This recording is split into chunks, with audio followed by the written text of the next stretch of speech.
iPad. Sounds like we're gonna have to do a whole episode on ankles to be Yeah. or not to be. I mean, ankles are important. They connect to your feet. I don't know where I Yeah, was but going do with they really need to breathe? I think is the ultimate question. I to believe they do. breathe or not to breathe. That is the question. Like I don't mind if my ankles are breathing. You know, like if I'm wearing board shorts. Yeah. Board shorts. But dress pants. I don't know. I like to call them work I'm not attire. opposed to it. I'm just saying I'm not there yet. I feel like, sir, You were the first one. I feel like whenever that style came out, you were like, sign me up. I don't know if I was the first one, but right here in front of God and everybody, I will take the credit. Come on. That's right. I'm the first. Alex and Caden, you know who you are. Come on. All right. Anyways, well, okay. We said we'd do a quick little tenor on hybrid, plug-in hybrid, and EV. What's Yeah. for me? What's for you? I bet you there's a ton of people out there with this exact same question. Seriously. Where do I want to commit? Right? Cars are have never been this much money, right, in history. They're expensive. It should be the second biggest purchase of your life next to your home. So I get it. It's a big decision. So do I go hybrid, plug-in hybrid, or full EV? What's your take?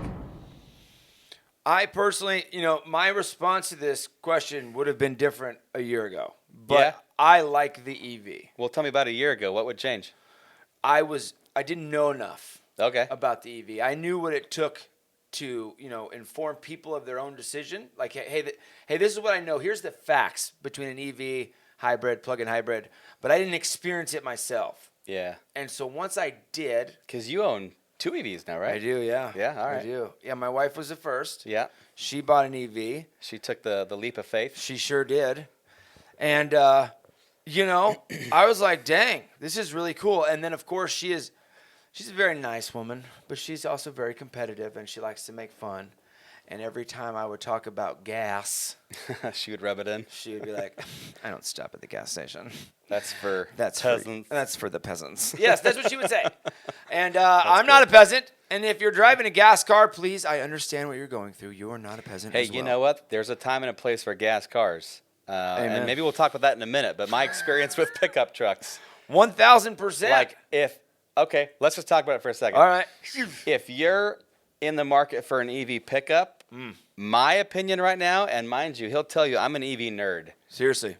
Big time. Unless you're not using it for a truck, you're not towing anything, and you just like the look, good for you. But if you're using it as a truck in any way, shape, or form, hard pass. I mean, They're not there yet. They're not there yet. The range isn't there. The second you put any kind of weight in the bed, or heaven forbid you tow anything, that range is, I mean, you're talking, could be as low as 100 miles. Yeah. I've seen less than that, especially if you're towing uphill. Like, it's not good. Yeah. But that's just my opinion. I mean, it's an honest opinion, and that's why I love it, right? It's unbiased. I guess it is biased because it's your opinion, but I agree with it. So you can't do that. You can't, take a truck, any of the EV truck right now, and put a 7,500 load on it and expect to get the same range as you did without anything on it. Well, that's why you're Yeah. towing. You need that range. And there's exceptions, right? I mean, if your job site to your home or your place of business is super tight, if you're working within a 10, 20-mile radius, Perfect. no big deal. Run it. But, Phoenix is a big town. I mean, if you're going 80, 90, 100 miles a day, no bueno. An hour? I'd stick with a good old, diesel, Yeah, come on. For sure. But going back to EVs, hybrids, and plug-ins, what do you think? So I would buy an EV today. So like you said, we have 2 EVs in the house. I have an EV6. Come on. And I love that car. I love that car. It does everything I need it to do and some. And I don't have to worry about the gas station. And I don't have to get out of my car after a long day because I don't want to fill up in the morning. So it's like. Did you put a charger in at home? Oh, yeah, absolutely. Yeah, big difference. Okay. Yeah, we actually put 2. Really? Yeah, well, because. Dual heads. Well, yeah, we didn't even need the second one. Honestly, I thought we would.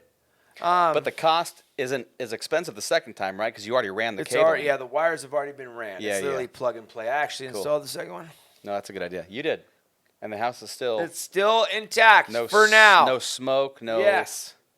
char marks. So far, although there is a weird flicker that happens when you hit the garage door opener. So hey, it's up to code. Don't worry. we don't use code.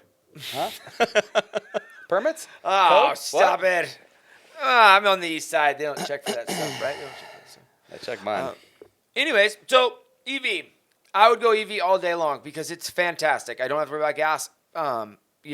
The acceleration is also awesome. I like to go fast like Ricky Bobby. I wanna like go to fast. go fast. And I don't know what to do with my EV hands.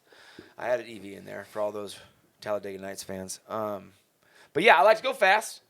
And the Kia EV6, it will get up and scoot, baby. Come on. Scooting right. You know what I'm talking about? Yeah, no, it's a nice car. What about I love you? it. I guess I have my personal opinion, and then I have what we need to do is tell the folks watching what they should do. But it all depends on your style of driving, first of all. It's true. You Very have true. to decide, what does your day look like?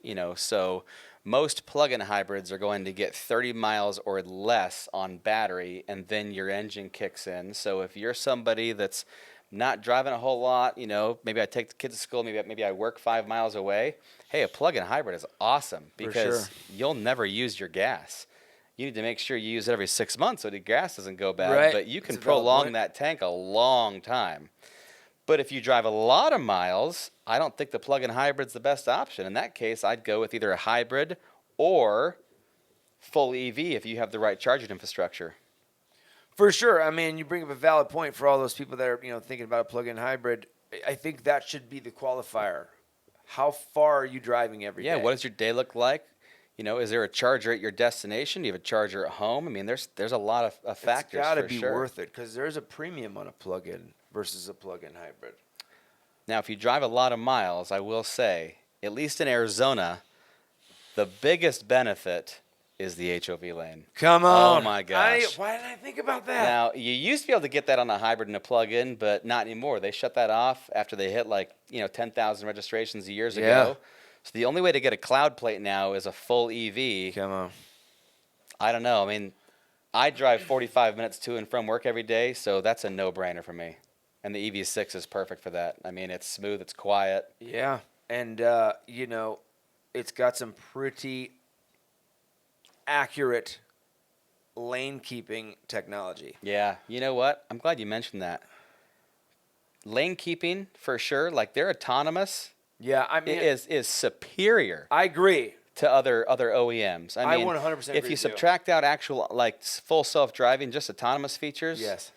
And then It's the dialed other thing in. I really like about Kia is the range estimates are the most accurate I've ever Yes. seen. I mean, most Oh my EVs, gosh. you literally have to take 20, 25%, sometimes 30% off just for real-world driving. Seriously. But the Kia might be 5%. I mean, it's really accurate. You can trust it. Yeah, you for can trust sure. it because I remember that was the first time we drove my wife's EV. Yeah. I was like, okay, it says we got 101 miles. Our destination is 30 miles away, so we can go to 30 miles, do that. It'll sit, and then we'll drive 30 miles back. Yeah. We should be fine. And then when I got to the destination, we had 20 miles. I also drove, insane because I had never driven an EV. Of course you did. And Sport mode, hot lapping. yeah. Yeah, because you And, can. yeah, so that was the first time I had range anxiety too, full circle. But yeah, I mean, in my opinion, I'm going to say it, right? Obviously I'm a little bit biased because Kia is my brand, but the Kia EV6 drives, the autonomous features are better than any of them out there. I said it. I said it out loud. You heard it right here. Yeah, it's pretty strong. All right, anything else with those three? So it really just depends on your style of driving. Hybrids are great. It's a perfect mix of EV tech that you don't have to plug in, but you get the added gas mileage benefit. I think hybrids are probably the best bet right now for most everyday drivers. I sure. think plug-in hybrids are kind of that specialty area where you can maximize that 30-mile range in the battery if you're plugging in every day and you're not driving a long distance. But for those of you that are ready to make the full switch, there's some really nice EVs out there now. The range is a lot better. Most EVs are getting 300-plus mile range now. And if you make that initial investment up front for the charger in your home, it's kind of hard to beat. Yeah, I think the charger at home is a big deal. Like if you got that, there's no reason you would ever go anywhere else. And now, the Kia qualifies for the $7,500 tax credit. Say It's a what? big deal. I mean, Starting next month. what? You know what I'm really fired up about too Come on. is the EV9. I mean, it's been so great, and with the new charger, I mean, I don't know any other EV SUV out there that's not an egg, right? The I mean, to EV9 get a good-looking, boxed-out, truck-looking Boxed out, SUV that's yeah. an EV, it's awesome. Yeah, no, seriously, that's the look. It's been the look for a long time. The box look, the big, bulky, beefy, but yet It sleek. is, but most automakers are still going with these weird egg shapes, and that's Yes. not what consumers want. Like, oh, cool, it's aerodynamic. Well, I'm not driving an egg. Okay, so Right, I wanna just drive- because it's aerodynamic, I'd rather drive a box. I'd rather drive a box. Yeah, and the EV9 is gorgeous. It's gorgeous. It's It the really size is, of a inside out. Telluride, for those of you that haven't seen it. So it's a good size third row SUV. Plenty of space. Good inside. range. Range is not only great, but it's also accurate, so you could plan trips Yep. around that. It's nice. I love the EV9. I'm glad it's coming back in full effect, you know? So. Yeah. That's all I got. So the moral of the story is this: whether you're buying a hybrid, a plug-in hybrid, or an EV, We can answer your questions. we can answer your questions. All makes and models. Mark Auto Group. Come on down. Come and see us.